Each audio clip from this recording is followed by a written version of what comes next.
So yun guys, magandang araw. Ang next natin i-testing is yung tactical ni Sir yun, Emmanuel. Yan. Standard to pero naka 18mm na 22 inches na barrel. I-test natin to sa tubig. Ganoon pa rin, 10 pumps lang. Kung kaya i-hold yung ano yan, yung pressure.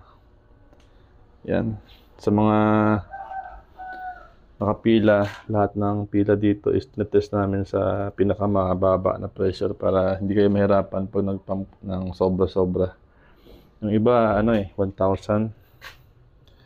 or 1,500 bago mag-lock yung valve dito. So, sa amin sinisigurado namin na kahit na 10 pumps lang, magla-lock na yan. Hindi ka na mahirapan sa kakapump. Nakabaon yan.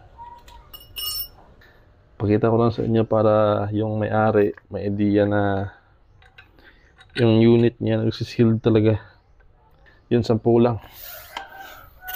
1, 2, 3, 4, 5, 6, 7, 8, 9, 10. Yan, may laman na siyang 10 pump. Lubog natin sa tubig para kuha muna ako ng pamukpok para meron tayong pamukpok. Yan, eto. Tingnan natin. Yan, malakas. Meron yan.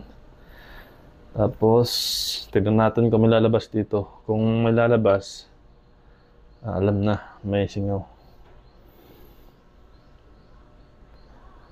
Yan o.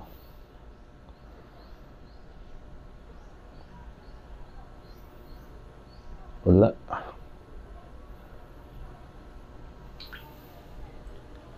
Wala siyang bula. Yan o.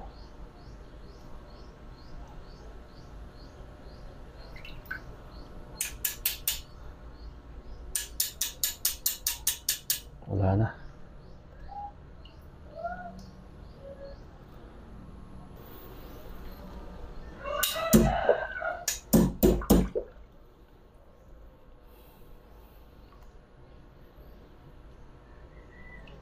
Hindi yan sumisingaw.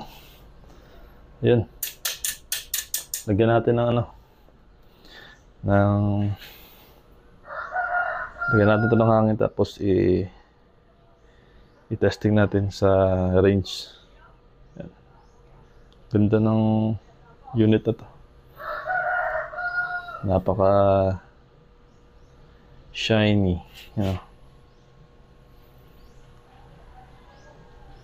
Premium yung dating niya. So ito, may laman na siyang 2,000 na muna. Tignan ko kung may leak dito. Yan, sa mga regulator niya o sa tangke niya. Dubdob natin dun sa tubig.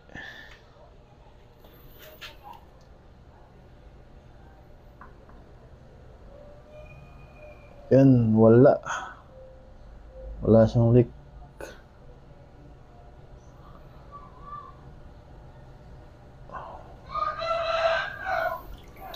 Goods na. Walang leak ni isa. Or bubbles. Yan. So ito, may laman na siyang 3,000 or 3,100. Kabit natin to. So ikabit natin tong scope para goods na. Lagyan natin dito ng cover. Ayan. Para iwas gas-gas.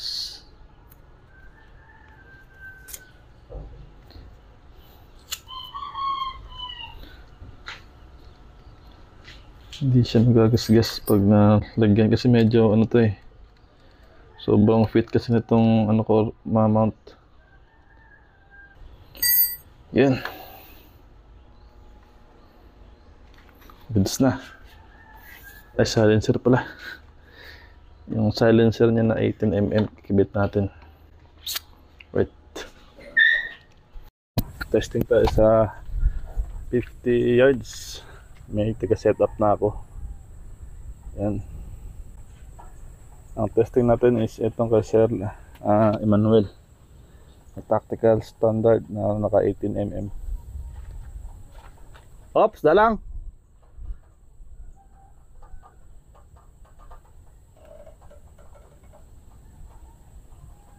Itusok. Na okay na.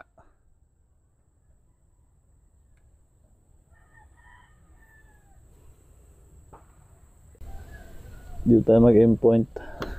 Yan. Bigyan natin yung MB na to nasa 860. Sinet ko na para mas mabilis. Hindi pa to nagalaw yung barrel pagkakalagay, tapos yung scope ko up and down and left and right, naka center to. So malalaman natin kung saan tumatama yung bala, yung pellet. Dito tayo. Yun. Nasa number 4 sa ilalim sa right side. Ayan o. Ibaba ko sa yan yung tama niya.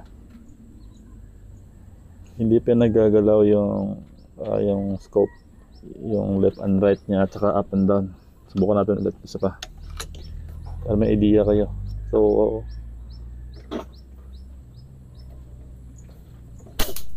yun o, dalawang butas na. Yan ang gagawin natin. Babaklasin ko tong scope, tapos iikot ko yung barrel hanggang sa lumapit sa pinakamalapit dito sa aim point ko.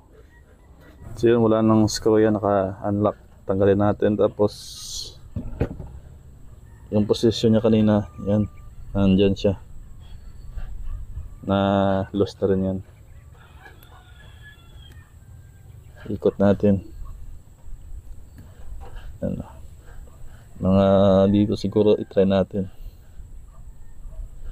Yan sa ilalim, tapos sigpitan ulit.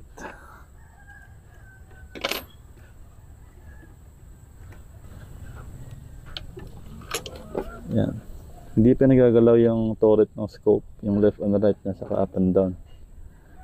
Tignan natin kung saan ito tumatama. Yun, pumailalim. Mailalim siya. Tira tayo ulit.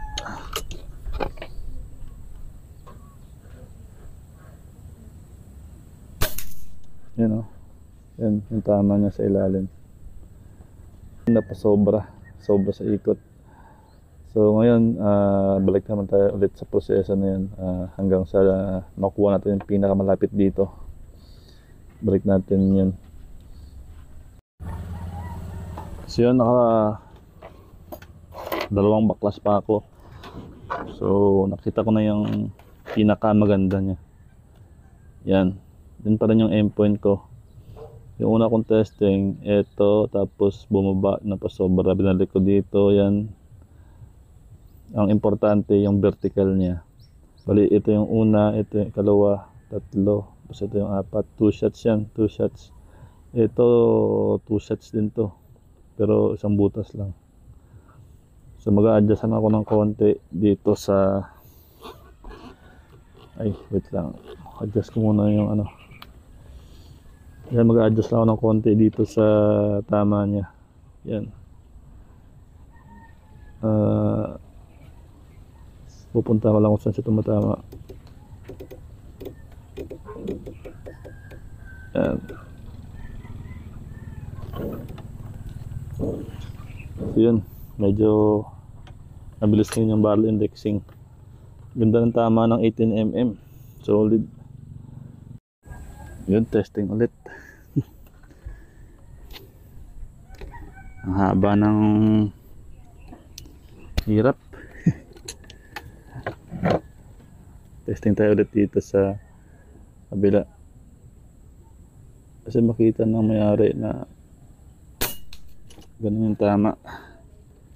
Ay, dapat wala na muna ako nag dry shots na dalawa.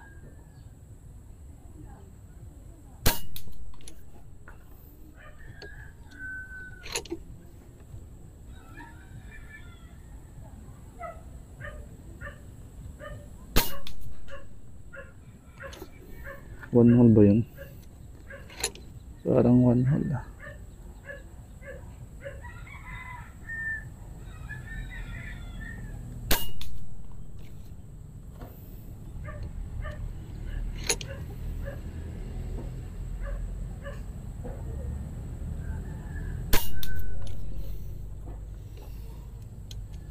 Lima.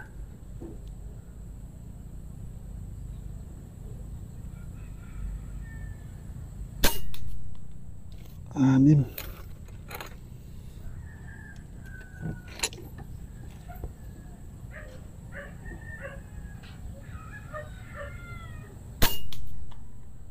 Ito.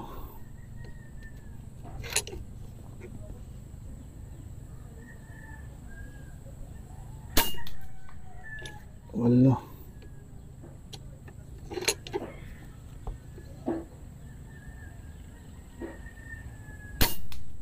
Siyam.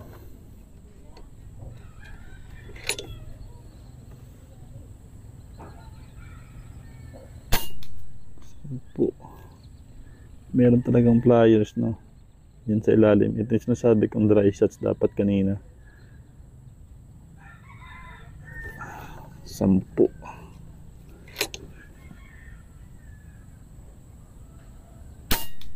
Yan o. 11 shots. Yan sa 50 yards. 11 shots. Ganda ng tama. Hindi ito abot ng 1 inch pag hindi kasama yung itong dalawa. Sa ilalim, 11 shots. Ito yung unang groupings niya. Yung lock ng hammer niya. Medyo lumuwag. Kaya yung putok niya parang bumabalik dito sa swing. Kaya tinignan ko. Nilock ko siya ng maayos. Ito nung next niya na grouping. Yun. Kanina salita ko ng salita, hindi pala naka-on yung camera. Ganda na tama ng 18mm. So, ito yung bro, ito yung Emmanuel, ito yung indexing ng barrel mo. Maganda siya tumama. Saka malapit siya sa sa center talaga. Hindi ko to ginalaw. Itong yan, nakahalos naka-zero siya. Yan o. Hindi yan nagalaw. Konti lang yung adjustment. Ang gumalaw dito lang. Pero kanina, nasa sobrang right side yung tama niya. Kaya barrel lang yung inikot. Pero talagang napakalaki ng diferensya niya.